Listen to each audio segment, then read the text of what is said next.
Hadirin yang dirahmati Allah SWT sekalian, apa tanda orang berilmu bersopan santun ianya tahu? Apa tanda orang terpuji pantang baginya berlaku keji? Apa tanda orang beriman sopan santun jadi pegangan? Apa tandanya Melayu yang bijak, imannya kokoh, adatnya tegak?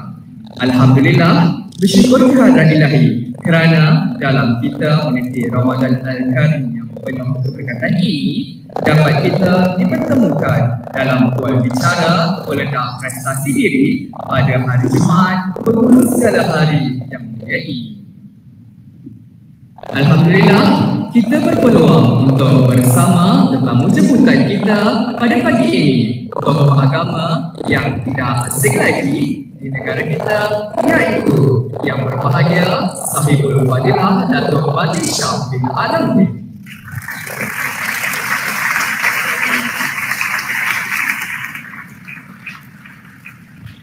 Beliau merupakan seorang timbalan di negeri Pahang dan berasal dari Marai Pahang. Beliau sekarang sedang menyambung pengajian di peringkat PhD di Universitas Kuantan Pahang.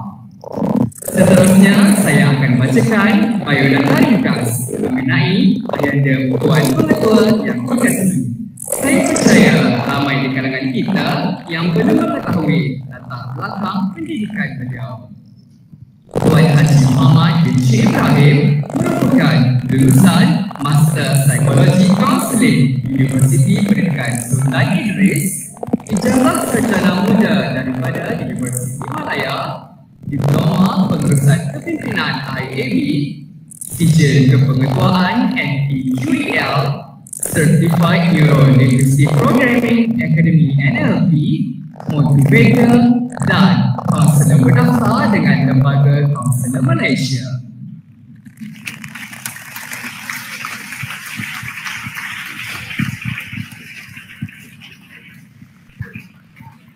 Sedangkan kita kena terima hakikat zaman sentiasa berubah.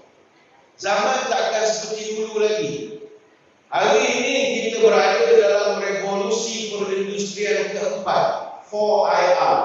Sedang tiba dan benda ini sedang jadi kenyataan. Fourth Industrial Revolution.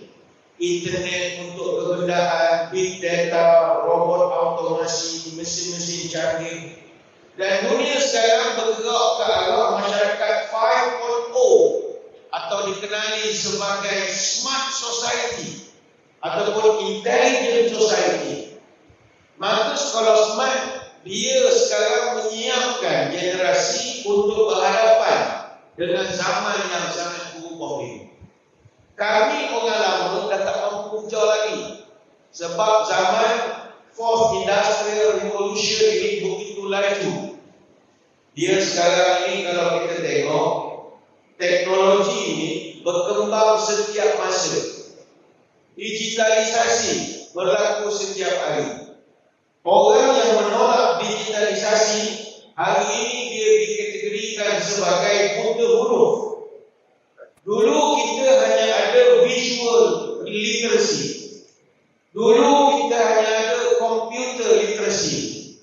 Dulu kita hanya ada information literacy. Maknanya orang yang dulu buta huruf tak kenal huruf A sampai Z. Kemudian ada orang buta komputer tak tahu benda satu. Ada orang buta teknologi, handphone memang tak kerti guna. Tapi sekarang dia panggil digital literacy. Orang yang tak tahu digital dikira sebagai buta huruf. Sebab itu sekolah smart sedang menyiapkan generasi ini. Cuma masalahnya itu, bila kita menyiapkan generasi muda ni sekarang, generasi ini pula tak sama dengan generasi kita. Sebab mereka ini adalah generasi platinum. Adik-adik kena ingat, awak ni semua generasi platinum, iaitu kelompok the native gadgets, kelompok yang tidak boleh hidup tanpa gadget. Generasi milenial ataupun generasi Y, dia Jabatan Perangkaan Malaysia, dia bahagikan rakyat kita ni pada beberapa kategori. Pertama, pre-baby boom. ini umur 65 tahun ke atas. Dalam sekolah kita ni tak ada lah yang umur ni. Dalam Malaysia kelompok ni 4% saja. Yang kedua the baby boom. Di sekolah kita adalah umur 47 sampai 64 tahun. Tapi total population 16% saja. Yang ketiga the baby bust ataupun generasi X, umur 34 sampai 46 tahun. Ini populasinya 21% di negara kita. Kemudian ada the echo baby boom ataupun generasi Y, umur 13 sampai 33 tahun. Ini 21% daripada rakyat kita. Dan sekarang ada generasi next ataupun Gen Z, umurnya sampai 12 tahun, ini ada 38%. Generasi milenial ini terkenal dengan beberapa sifat. Yang mana sifat ini kalau kita generasi yang lama tak dapat nak sesuaikan, maka pendidikan kita seperti yang Cikgu Mat sebut tadi, hanya mendidik otak tapi tidak membentuk watak. Sebab generasi Y ini pertama sifat mereka berfikiran di luar kotak. Mereka sentiasa think out of box. Pintu tu dah boleh tolak, dia tarik juga. Tak kerti bahasa lah, bahasa mudah tak kerti bahasa. Dah tulis besar-besar, push, dia pull juga sebab dia nak cabar. Think out of box. Yang kedua, generasi ini adalah generasi yang bebas bersuara. Dia rasa nak komen, dia komen. Mak kata lagu budak-budak sekarang, aku like, aku suai. Aku suka, aku buat, aku lah. Musuh-musuh tak suka. Generasi ini juga generasi yang sangat celik teknologi, IT savvy. Kuat IT. Lepas tu kadang kita di rumah, ayah, mak, atuk, nenek, telefon tak berhenti saya guna. Mampu beli, tak berhenti guna.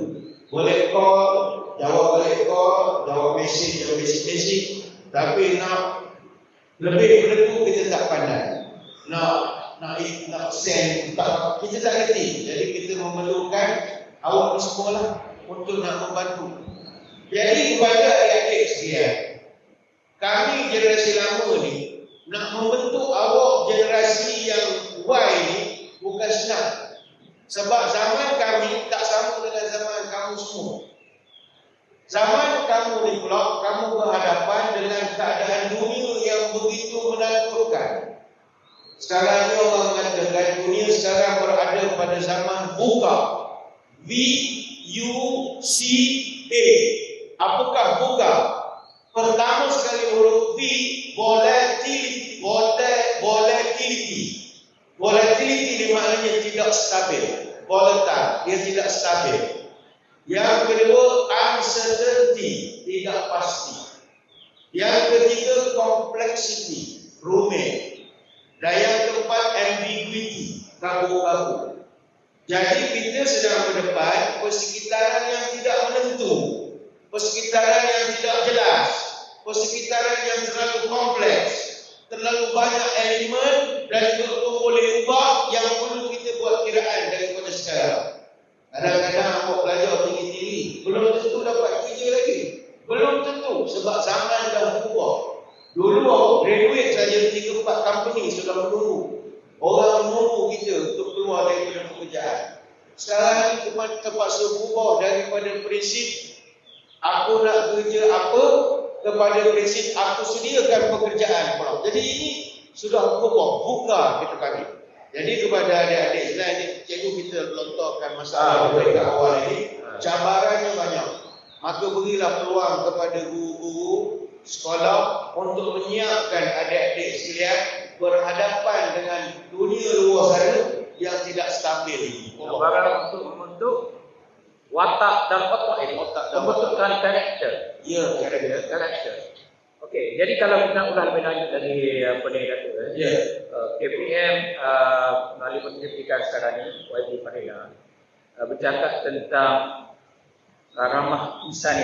Ramah ini, Masya Allah. Apa ni? Kemuliaan insan. Kemuliaan insan ini sebagai asas, sebagai nadi utama untuk pembentukan watak dan karakter. Dalam konteks watak ni, watak anak Ismail. Watak akan bentuk otak. Mungkin beliau dikaitkan dengan ABC. Dipanggil anak baik dan cerdik. Anak baik. Baik dulu daripada pelbagai sudut. Baik dari sudut sosial dan seumpamanya.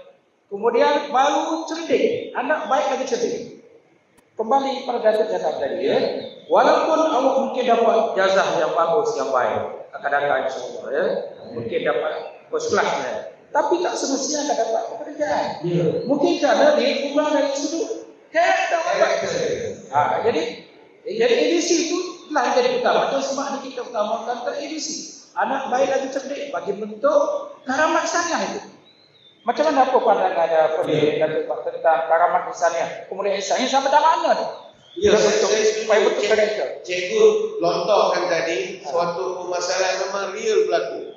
Anak-anak kita sekarang ni kita tak nafikan mereka memiliki kecerdikan.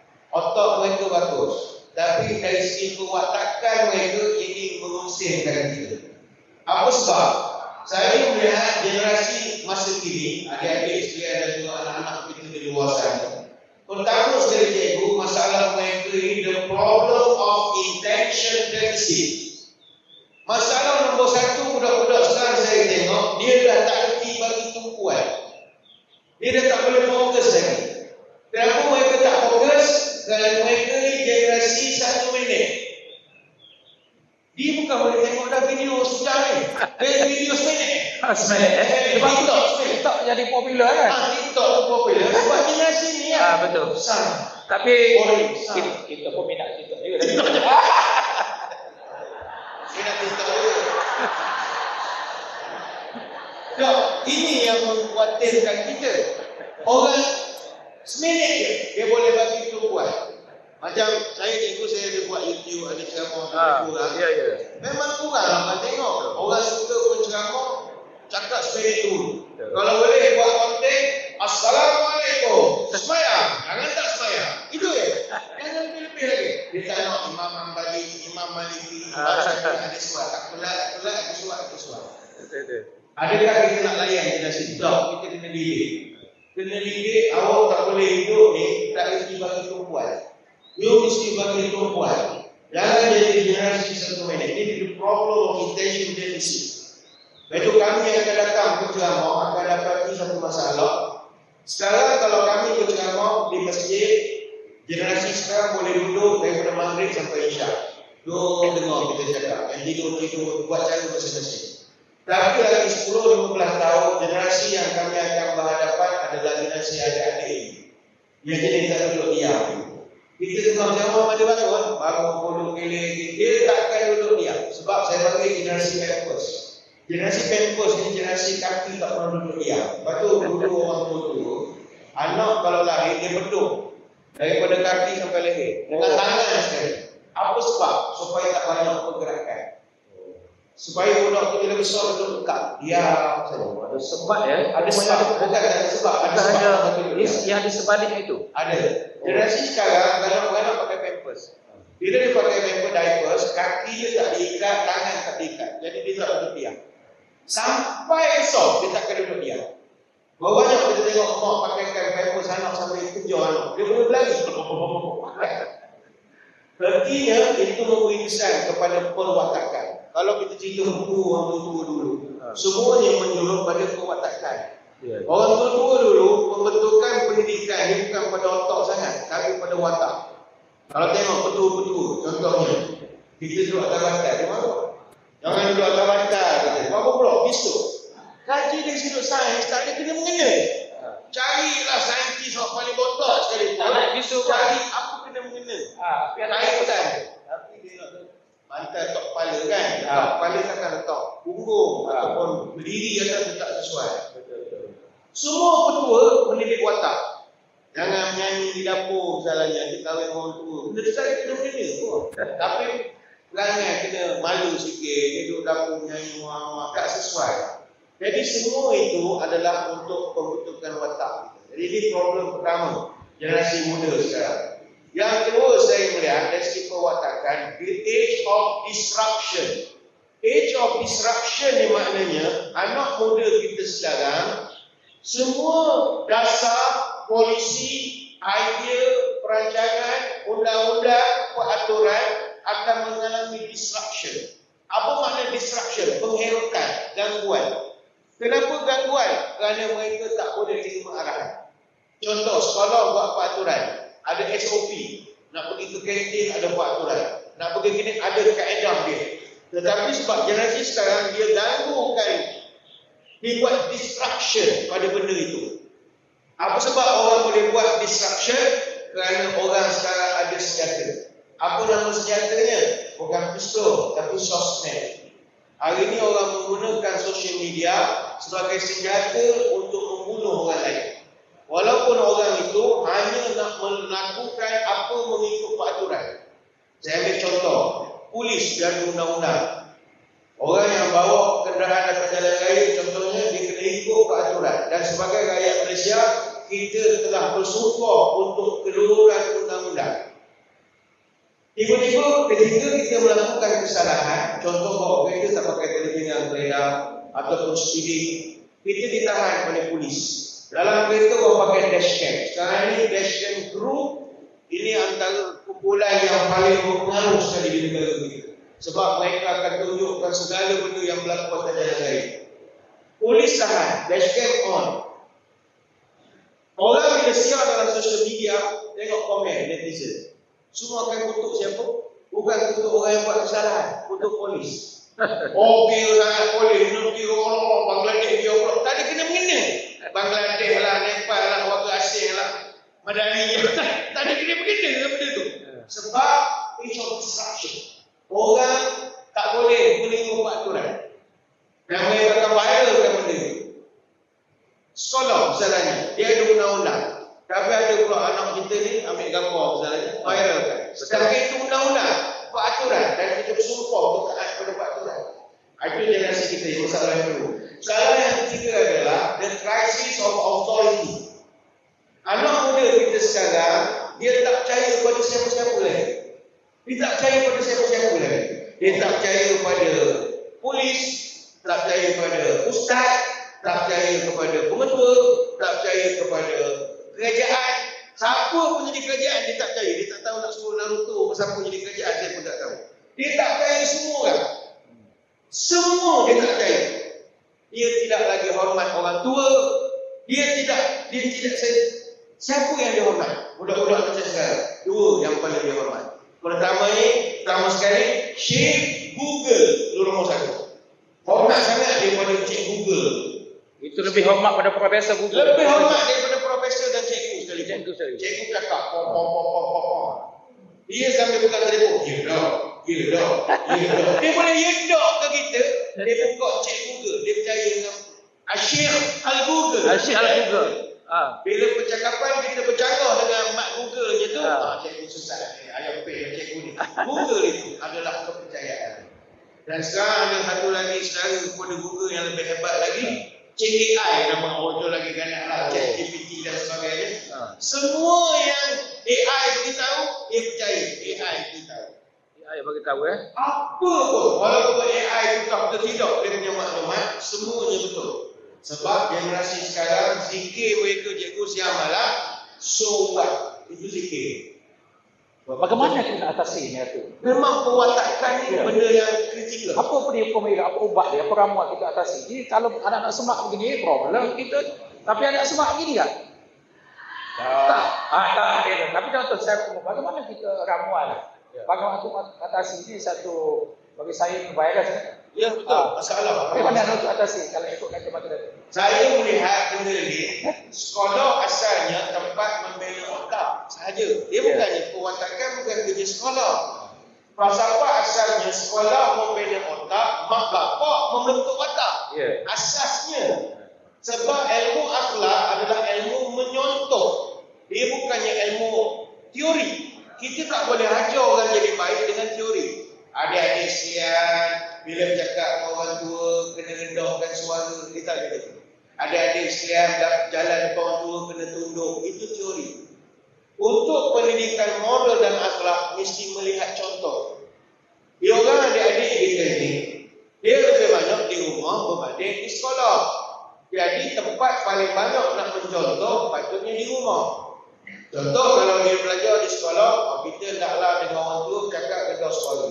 Tapi di rumah dia tengok sebaliknya berlaku kesalahan. Mungkin ibu dia cakap dengan ayah dia suara tinggi, ataupun ayahnya cakap suara, jadi dia akan tengok kontra dengan apa yang dia belajar. Ataupun dia tengok mak ayah dia pun depan atuk dia pun tidak jalan tunduk seperti yang kita belajar. Jadi dia tak boleh. Ilmu akhlak mesti ilmu menyontoh. Dan pihak sekolah tak mampu nak memberikan contoh dalam tempoh yang singkat, tak sampai separuh hari. Sedangkan daripada petang sampai ke pagi besok, itu duduk di rumah. Jadi ini yang disebutkan cikgu cabaran kita sangat besar. Okey, ada pantun bunyi begini. Ya. Apakah tanda batang tubuh? Batang tubuh halus bukan? Apakah tanda orang berilmu? Orang berilmu halus budi. Budi bahasa budaya kita. Jadi bercakap tentang pembinaan karakter yang hebat ini dan sekaligus pembina watak. Apakah bentuk budi lah yang boleh ditaburkan oleh anak muda contoh sekarang? Contoh anak sebab lah contoh. Budi bentuk macam mana tu? Budi yang akan dikenang, budi yang baik. Sebab tu saya suka gunakan di sini Datuk berbakti dan berbudi selagi ada nadi. Berbakti dan berbudi selagi ada nadi. Jadi kalau menurut bagaimana untuk pembinaan budi itu sendiri, budi bahasa itu sendiri, bagi bentuk watak yang hebat, watak yang ada karamah insaniah dia, boleh Datuk ulas. Ya, karamah insaniah yang paling besar adalah ilmu, iaitu pengetahuan. Sebab itu pengetahuan ini sangat mustahil. Dan ini kita tidak mempertikaikan. No doubt about it, dalam konteks sekolah sendiri, itu memang dah generasi per generasi mereka mencetak pelajar yang cemerlang daripada segi pendidikan. Strategisnya ataupun seperti yang saya sebutkan dari bawah daripada 2 poin, begitu hebat sekali. Dan ilmu ini memang besar. Dan part ni saya tidak boleh datang ke sini nak memberitahu perkara itu sebab dia orang lebih hebat lagi dalam bab ini. Itu orang tua ataupun dalam satu orang putih punya falsafah lah. Disebut, if you want to be happy a day, meet a party, go shopping. Kalau nak gembira sehari, buat party ataupun pergi shopping. Memang gembira tapi satu hari saja. If you want to be happy a week, go holiday. Kalau nak happy satu minggu, pergi cuti, pergi vacation. But if you want to be happy a year, grow a garden. Kalau nak gembira setahun, tanam pokok. Kita akan happy setahun. Pokok yang betul. Semua pokok ini semua ni, pokok yang betul. Tapi if you want to be happy for a long time, then you're a human being. Tapi kalau kita nak gembira seumur hidup, bangunkan potensi seorang manusia. Manusia ni ada potensi dia, cuma kita tak cungkil. Itu kita panggil bakat terpendam. Maka antara kerja sekolah ni adalah, pihak sekolah, dia nak gali, nak cungkil apa yang terpendam dalam diri adik-adik sekalian. Dari segi ilmu kita boleh bagi. Sebab tu Datuk kita namakan meledak prestasi. Meledak, ya. Untuk mencungkil ni. Apa yang ada tu? Dia tak tahu dia ada benda tu. Itu dia. Kami akan cari. Macam mana kami cari? Adalah kemahiran cikgu-cikgu ni mengenal pasti. Kita kena gali apa potensi. Sebab kata orang tua-tua, meletup buluh ni mesti daripada lembu. Di sedang-sedang lembu ni, kami nak letup sehabis mungkin. Sebab buluh ni sedang lembu baik dipatang. Kalau melepuh boleh terluka jarinya. Jadi kita sedang menggali potensi. Kalau anak tidak dilatih, kalau besar mak bapaknya letih. Dengan anak janganlah alpa supaya malu tidak menipu. Dengan anak jangan banyak suka, kerana itu tanda hampir luka. Supaya anak menjadi orang, tunjuk ajar jangan kurang. Supaya anak menjadi manusia, ditunjuk diajar sampai daya. Supaya anak hidup selamat, ditunjuk diajar sepenuh minat. Supaya anak tidak terlantar, kecilnya dididik, besarnya diajar. Kecil dididik, besarnya diajar. Apa yang nak dididik? Apa yang nak diajar? Kata orang tua, anak dididik pada yang baik, diajar pada yang benar, ditunjuk pada yang elok, diasuh supaya senonoh, diasah supaya menangkap, dicanai supaya pandai, dituntun supaya santun. Itu kerja kita.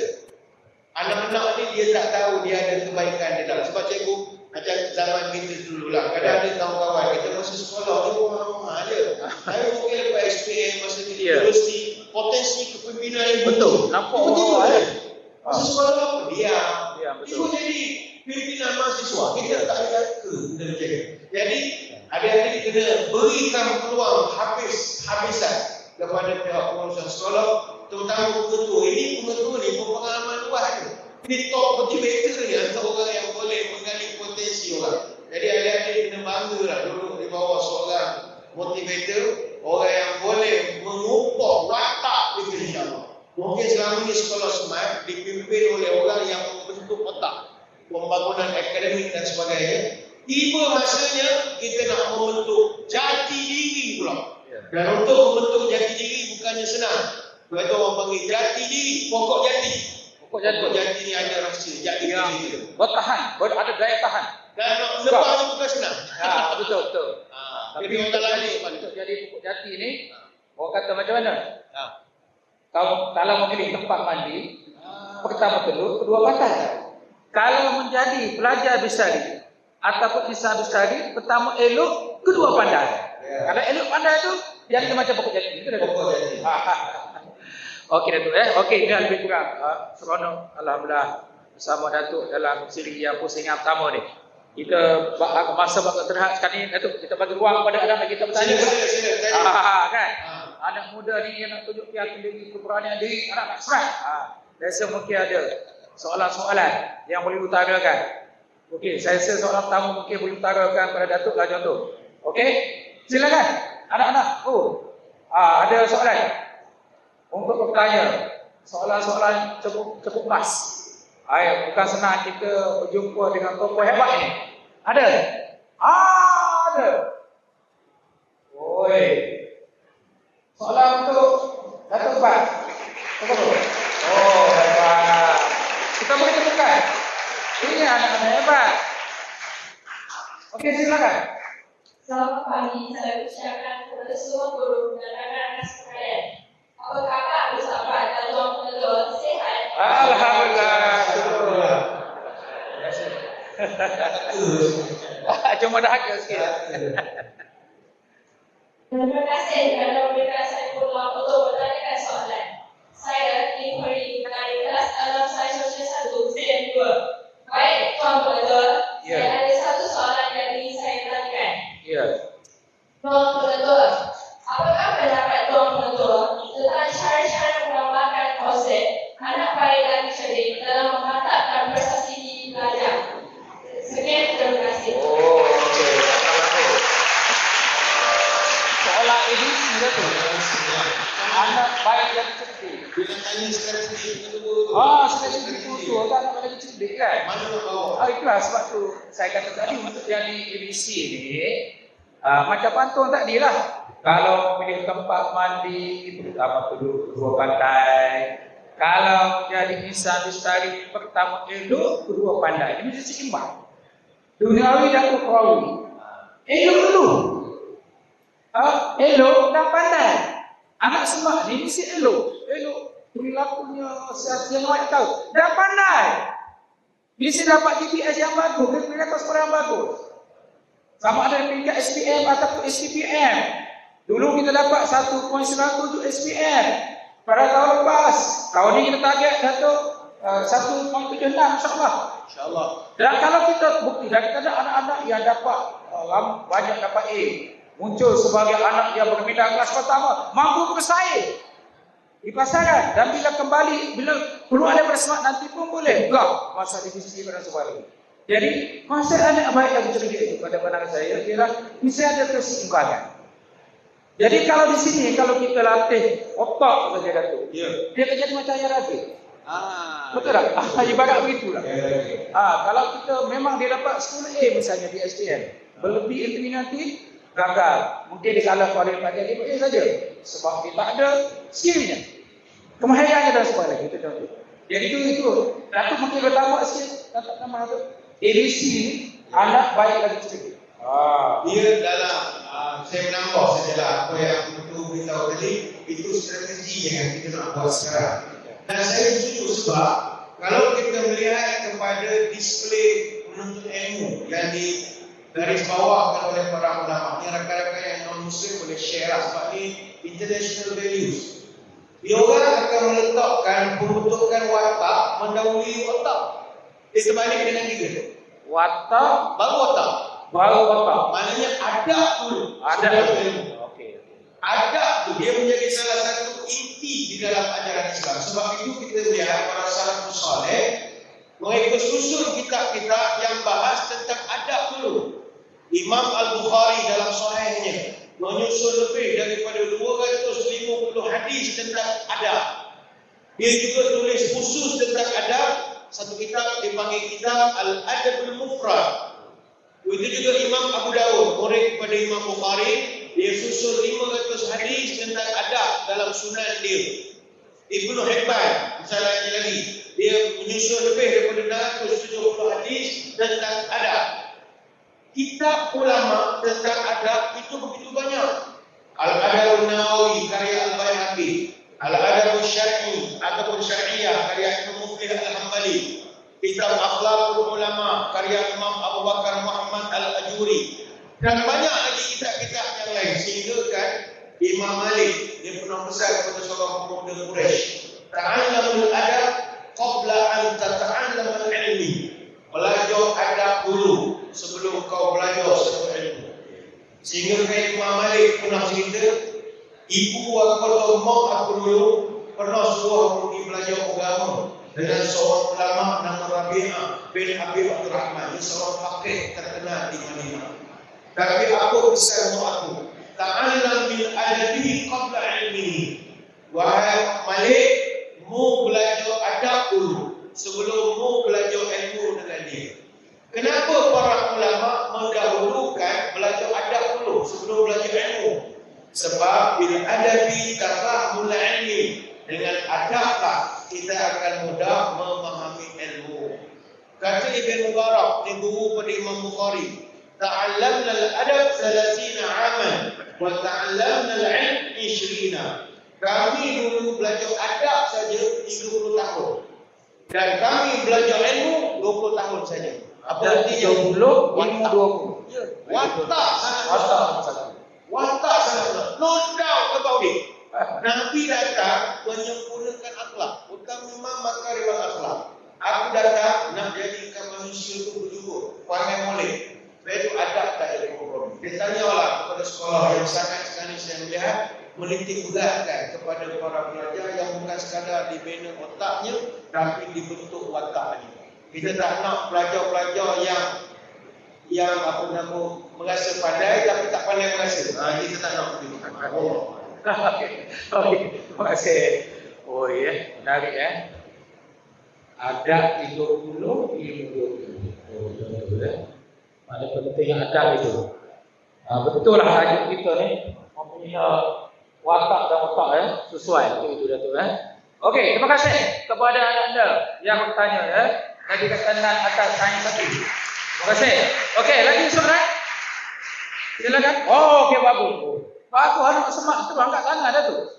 Oi, ini contoh anak yang baik lagi seperti ini. Okey, silakan.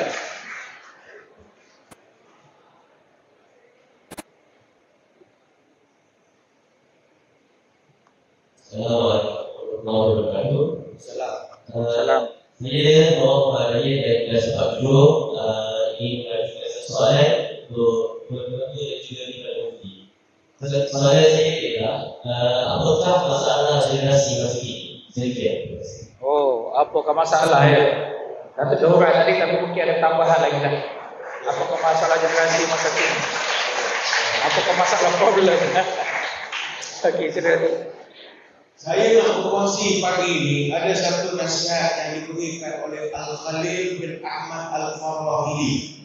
Ini ulama sastra, guru kepada Imam Sulawi, seorang abkar Lughah Basri.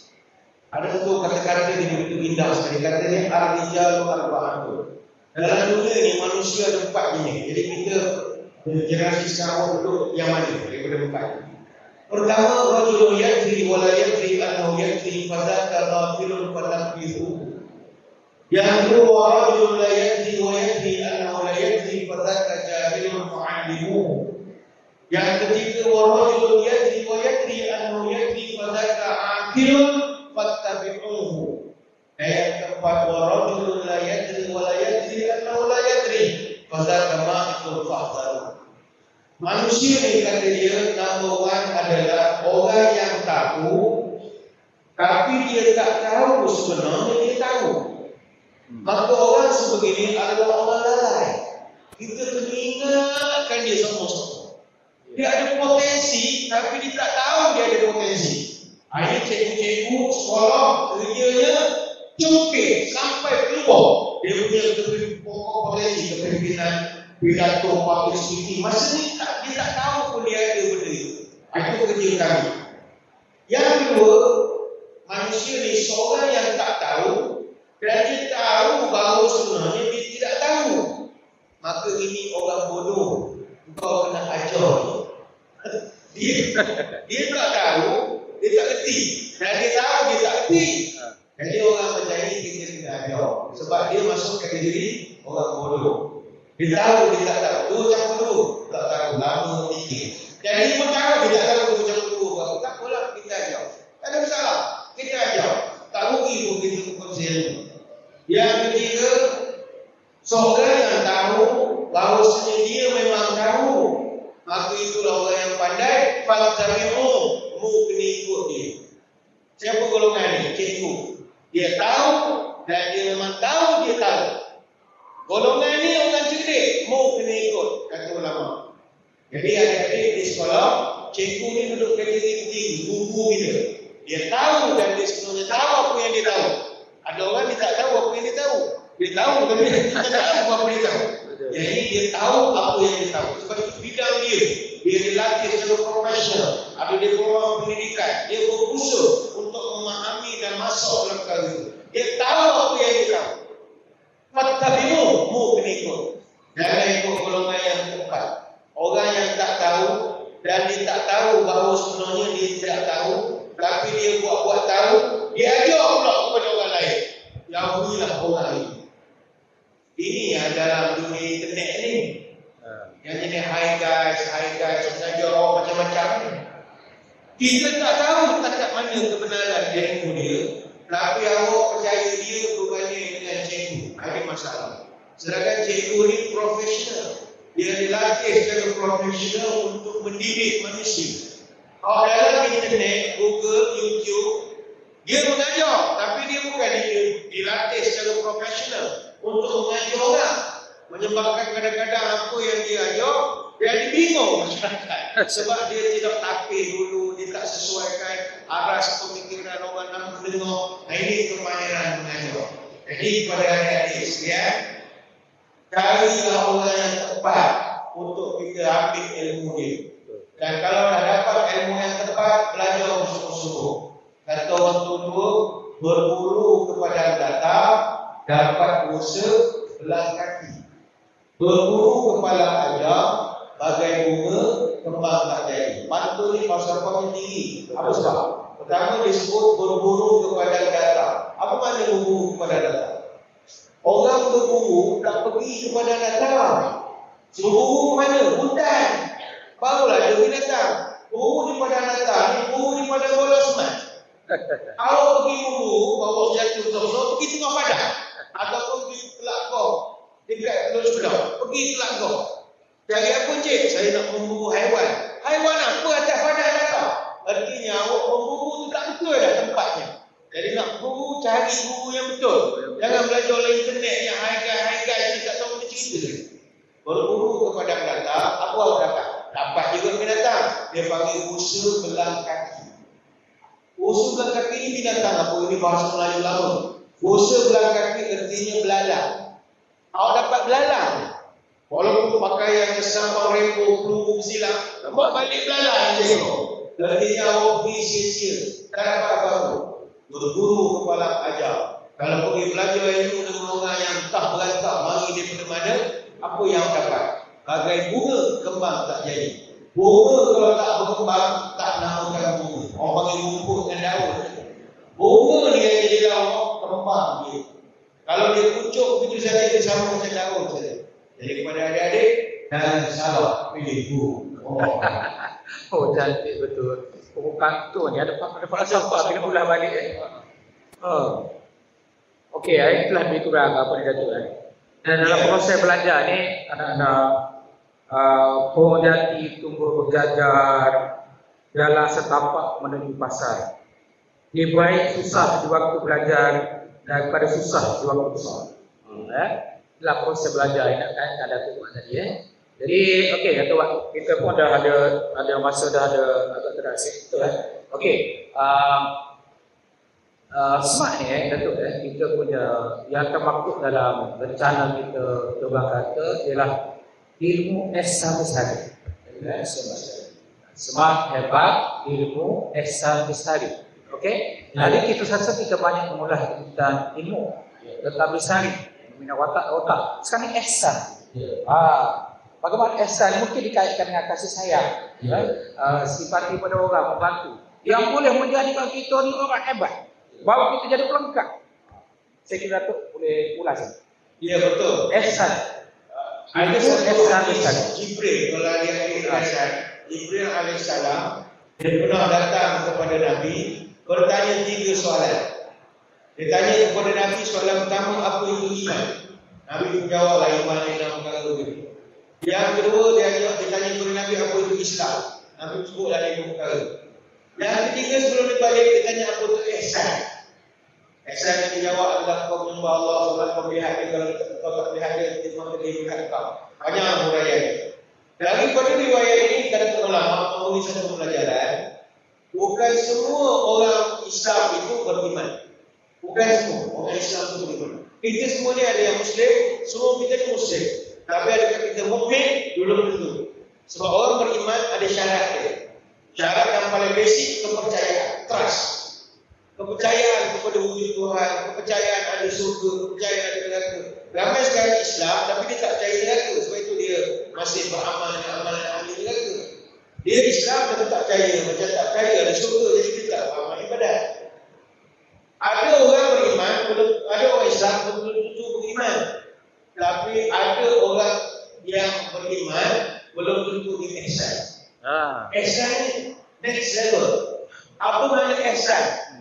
Kita simpati pada orang, kesian belah pada orang, sayang pada orang. Ingat tak masa zaman PKP dulu? Masjid, orang tak boleh masuk kecuali bawa sejadah. Kena bawa emas. Kanak-kanak tak boleh masuk, orang rumah tak boleh masuk. Masjid ni institusi orang beriman. Yang jadi KJK, pegawai semua orang beriman insyaAllah. Tapi ada tak kita dapat pengalaman? Walaupun dalam masjid ramai orang beriman, tak ramai orang masjid yang ihsan. Tak ramai. Kadang-kadang ada jemaah datang terlupa bawa sejadah. Dia halau dia balik. Tak boleh masuk, tak boleh masuk. Keluar, SOP. Apa salah ada ihsan? Ataupun kita sediakan sejadah, sila sembahyang. Duit banyak kan? Ihsan tak ada. Ihsan ni mustahil. Awak misalnya tengok haiwan kelaparan, atak anjing sekalipun dahaga. Orang kalau ada ihsan dia akan berhenti bantu. Kita membantu di jalan raya ada kereta rosak. Kita berhenti walaupun kita bukan komen, tapi kita hanya tanya sabar, bagi air mineral sikit, anak-anak kita sikit orang duduk di jalan, bagikan payung. Itu ihsan. Ihsan ilmu yang tak dapat tak dipelajari, melainkan mesti dididik. Sebab itu saya sekali lagi ucap tanya kepada sekolah smart. Saya kira jalan sekolah nak menjadikan ihsan sebagai agenda dalam pendidikan. Sebab hari ini banyak sekolah dia hanya nak menjadikan pelajar dia memiliki IQ terbaik, intelligent quotient. Dan kita tak nabi indeks kecerdasan sangat mustahil. Sebab orang Jabatan Pendidikan, Kementerian Pendidikan dia ukur tingkat kepandaian ni dengan IQ berapa. Kalau sekolah itu universiti, GPE dan sebagainya, itu kita hormati dan itu malah perbahasannya terlalu luar, adakah bagus atau tidak. Tapi intelligent quotient bukan segala-galanya. Dalam nak menjadikan seorang manusia itu, kemenjadiannya adalah bukan sekadar IQ, Kerana manusia ini untuk dia cemerlang, IQ ni cuma 20% saja. Lagi 80% adalah EQ. Apa pula EQ? Emotional quotient, index emotional. Kebolehan dia mengawal perasaan, kebolehan dia mengawal emosi-emosi negatif. Bagaimana dia menjadi sabar, tabah, tekun. Anak murid kita sekarang ramai yang rasa pandai tapi tak pandai merasa, tak ada perasaan, tak ada ihsan. Ihsan tak ada. Orang macam ni kalau dia jadi pegawai kanan kerajaan, dia tak ada ihsan. Kalau dia jadi orang besar, dia tak ada ihsan. Semuanya ikut buku, law. Orang datang ni, tak boleh, undang-undang kita tak benarkan. Tak ada langsung, dia bicara tak ada. Flexibility tak ada, ihsan tak ada. Memang taat kepada arahan tu kita tak nafikan, tapi ada masa manusiawi.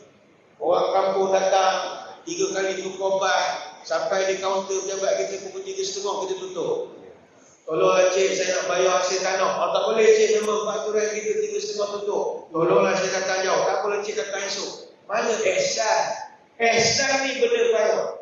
Dan adik-adik, kami di peringkat sekolah, kita akan berusaha sedaya upaya untuk mengajarkan kita menjadi orang yang ada ihsan. Itu saya dipahamkan sekarang di peringkat sekolah-sekolah, dia nak terapkan sumur, modul sumur. Sumur ni modul sosial unggul murid. Maknanya ada modul budi bahasa. Itu nombor satu, letakkan adab kita. Sebab ramai anak-anak kita sekarang cerdik tapi kurang ajar. Itu kita tahu. Jadi ini sama-sama mengikuti sama, insya-Allah dia akan jadi orang yang hebat keluar dari semangat ini. Alhamdulillah.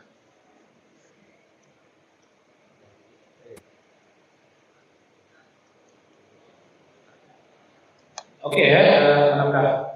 Menarik itu bahasa Datuk Malik. Betul. Kita kali kemas nak panjang lagi Datuk ni Tapi apakah daya hari itu kita ada lagi pelajaran Tapi masa di sana lagi inilah semangat kita mengupas itu memperkasa ilmu kita pada pagi ini. Terima kasih banyak kepada orang hebat kita, saya Bupadilah Datuk Haji Badusah dan Laudin. Terima kasih banyak yang menyantuni dan juga mengupas tajuk yang sangat penting, iaitu semangat hebat membina watak dan otak ini. Jadi terima kasihlah kami daripada warga Semak kepada Datuk. Kita beri tepukan yang hebat kepada Datuk Haji juga kita. Satu kepuasan hebat yang menarik dan anak-anak kita boleh ikuti lagi ni. Apa ni kita punya ulang kita melalui YouTube kita. Dan juga kita masuk ke maya pun boleh melihat secara langsung melalui YouTube kita.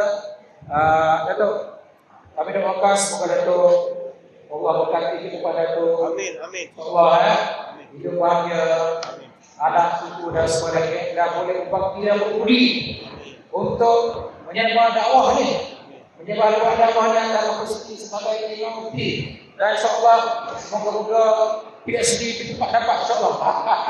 Ini contoh anak semua, contoh anak muda. Dalam usia muda menjawab kata yang pertama, imam mufti dari Pahang. Kemudian muncul sebagai seorang pendakwah, seorang motivator yang hebat yang banyak kita lihat dari YouTube macam-macam lah. Semua kenal Datuk Haji Bahir. Itu contoh, sepatutnya ini jadi model. Antara cara untuk menjadi orang hebat, kita menjadi seorang itu sebagai ikon kita, sebagai simbol kita, sebagai yang patut, model yang patut kita ikuti, yang ada di depan kita hari. Jadi terima kasih banyak. InsyaAllah Datuk, insyaAllah kita jumpa lagi. Datuk, akanlah dimulai Selasi tumbuh di utama. Kalau nak budi, junjungan kasih, mesra kenangan sepanjang zaman. Terima kasih banyak.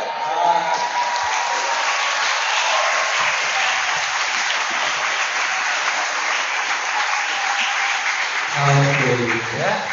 Jadi, kira-kira ada yang cakap kelas? Ada? Okey, terima kasih banyak. Jadi, terima kasih kepada Urusia yang kuasa yang menghadirkan program yang menarik ini, bicara priorisasi diri untuk semangat. Terima kasih kepada semua. Termasuk terima kasih kepada warga Maya dan juga apa yang mengikuti siaran secara langsung pada hari ini. Sekian, apabila tak diwai saya, Assalamualaikum warahmatullahi wabarakatuh.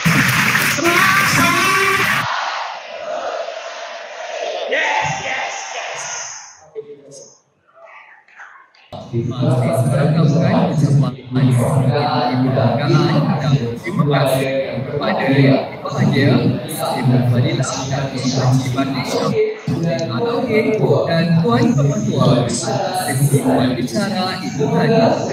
Semoga segala perkongsian yang bermanfaat itu tadi dapat sama-sama diterjemahkan dalam kehidupan kita sebagai seorang pelajar smart. Hadirin sekalian,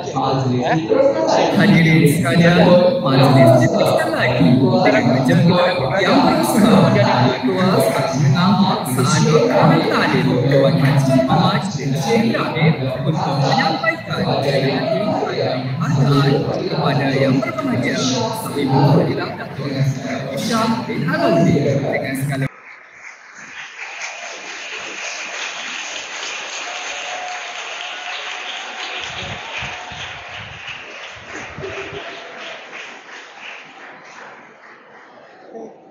Okey, kita gambar daripada atas pada Abang Nuri.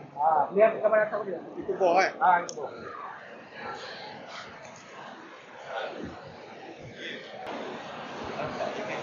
Kita semua kiri untuk isi bagi sesi penggambaran.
Okey, kita smart. Awak teruskan keadaan sebelumnya.